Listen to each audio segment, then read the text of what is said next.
જય માતાજી ખેડૂત મિત્રો, સ્વાગત છે તમારા બધાનું આપણી એક કિંગ ખેતી ચેનલમાં। અને આ ખેતીમાંથી તમને મારી ફર્સ્ટ વિડીયોમાં તો બધું કહી દીધું છે કે આપણને આ ચેનલમાંથી ખેતીને લગતી માહિતી મળશે। અને આજે આપણે ઘઉં વિશે વાત કરવાની છે કે ઘઉંને પોક થાય પછી કેટલા પાન પાવા જોઈએ એની વિશે સંપૂર્ણપણે માહિતી આપવાની છે। ઘણા મિત્રોને નથી ખબર, તો એના સુધી આ વિડીયો પહોંચાડવાનો છે। તમે ચેનલમાં નવા આવ્યા છો તો લાઈક કરી દો, શેર કરી દો અને સબસ્ક્રાઈબ કરી દો અને કોમેન્ટ મસ્ત મજાની દ્વારકાધીશની કરી દો।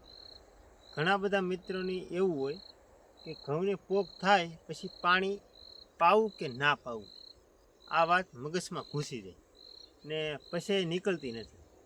તો એ જ તમારી વાતનું સોલ્યુશન લઈને હું આવી ગયો છું મિત્રો। ઘઉંને જો પોક થઈ ગયા પછી તમારે પાણી પાવાનું। અમુક મિત્રો નથી પાતા એનું કારણ શું છે ખબર? એ મિત્રો બળી જાય છે। બળી જવાનું કારણ કે દાણા થડી ગયા પછી પાણી પાઈને વધારે પાણી પડી જાય તો દાણા ફાટી જાય। તમને બધાને ખબર હોય કે દાણા ફાટી જાય, વધી જાય તો પાણી, તો એના કારણે નથી પાતા। પણ એ મિત્રોને એ નથી ખબર કે એની વાહે તમારે 20% નુકસાન આવે છે 100માંથી।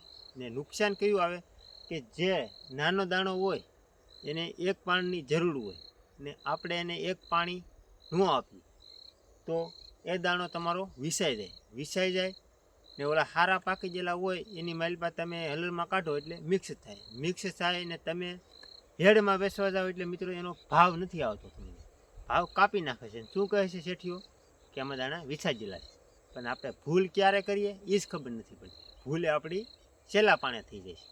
તો મિત્રો એ ભૂલ કરતા હોય તો તમારે જોઈ લેવાનું કે પોક થયા પછી એકાલી બે ડુંડી ખોળવાની, જોઈ લેવાનું કે આની માલપા નાના નાના દાણા છે।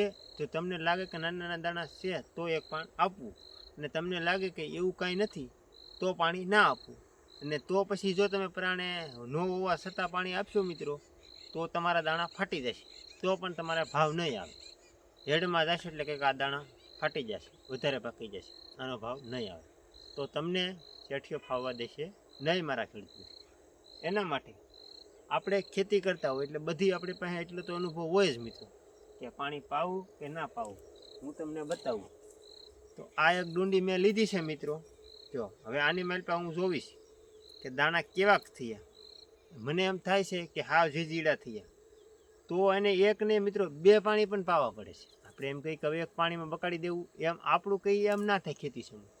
ખેતીને પ્રમાણે જોતું રહેવું પડે અને જોઈને કામ કરીએ તો 5 પૈસા ખેડૂત મિત્રો વધારે મળે છે। જુઓ આની માલપા હજી ઝીઝીડો છો, પછી દાણો શો પણ ઝીઝીડો છો છે, એને હવે એક પાણી હજી પાયું છે, હવે પાણી બંધ કરી દઈએ તો એમાં 50% બદલો રહે। બદલો હેનો રહે કે સુઈસા થાય ને 50% હારા પાક, તો એ નહીં કરવાનું।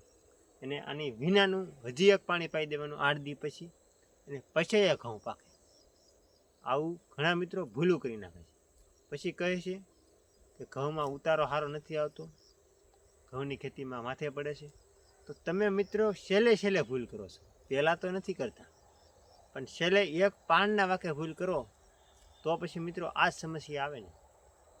તો તમને મિત્રો આ વિડીયોમાં કેટલું સમજાણું, કાંઈ પણ સમજાણું હોય તો કોમેન્ટમાં જણાવજો, અને જો ન સમજાણું હોય તો પણ કોમેન્ટમાં જણાવજો, તો મને ખબર પડે કે આ વિડીયોમાં કેટલા મિત્રોને સમજાણો છે। અને જો મિત્રો તમને વિડીયો ગમ્યો હોય તો લાઈક, શેર અને સબસ્ક્રાઈબ કરી નાખજો। આ મારી નવી ચેનલ છે, પણ આપણે આને દુનિયાની નંબર 1 બનાવવાની છે બધાના સાથ સહકારથી। તો મળશું કોઈ નવા વિડીયો સાથે, કોઈ નવા ટોપિક સાથે। સુધી બધાને કિંગ ખેતી તરફથી જય માતાજી।